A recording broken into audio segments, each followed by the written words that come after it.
নমস্কার বন্ধুরা, একটা অন্যরকম ভিডিও। হঠাৎ মেয়ে ফোন করে বললো যে কিছু স্ন্যাক্স বানাও, আমার খুব খিদে পেয়েছে। তো আমি কি করব, আমার তো কাছে তো কি সেরকম কিছু জিনিস নেই। তো আমি একটু আলু সেদ্ধ করলাম।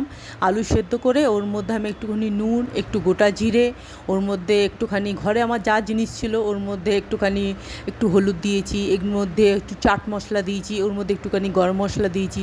মানে ঘরে যাবতীয় যা জিনিস ছিল তাই দিয়ে করলাম। হঠাৎ করে বলা, 8টার সময় ফোন করে বলছে আমার জন্য কিছু স্ন্যাক্স করো, আমার খুব খিদে পেয়েছে। আমার কাছে একটুখানি গাজর ছিল, গাজর গ্রেট করে এর মধ্যে লঙ্কা কুচি, পেঁয়াজ কুচি, আদা কুচি সব দিয়ে মাখলাম। সঙ্গে দিলাম এক মুঠো ভাত ছিল, সকালে ভাত করেছিলাম, তা এক মুঠো ভাত বেঁচে গেছিলো। সেই ভাতটাকে ওর মধ্যে দিয়ে, ওর মধ্যে খানিকটা বেসন দিয়ে ভালো করে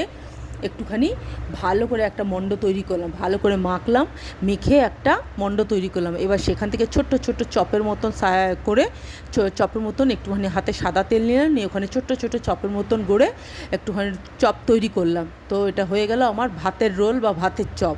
মানে এটা আমি বাসি ভাত না, টাটকা ভাত। সকালে ভাত দিয়েই সন্ধ্যেবেলা এটা মেয়ের জন্য একটু টিফিন করেছিলাম, স্ন্যাক্স বানিয়েছিলাম। তো সত্যি বলছি, খেতে অসাধারণ হয়েছিল, খেতে খুব সুন্দর হয়েছিল।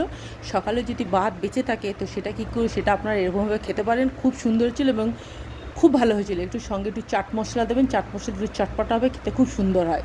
তো এটা হঠাৎ মানে কোনো ছাড়া এটা আপনার হয়ে যাবে, কোনো ঝামেলা ছাড়া, আর ঘরোয়া জিনিস দিয়ে হয়ে যাবে। এই কটা আমার হয়েছে।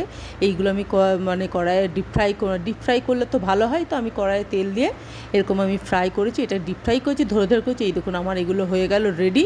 তো এটা আমি মেয়ে আসার পর মেয়েকে আমি এটা দিয়ে দিলাম।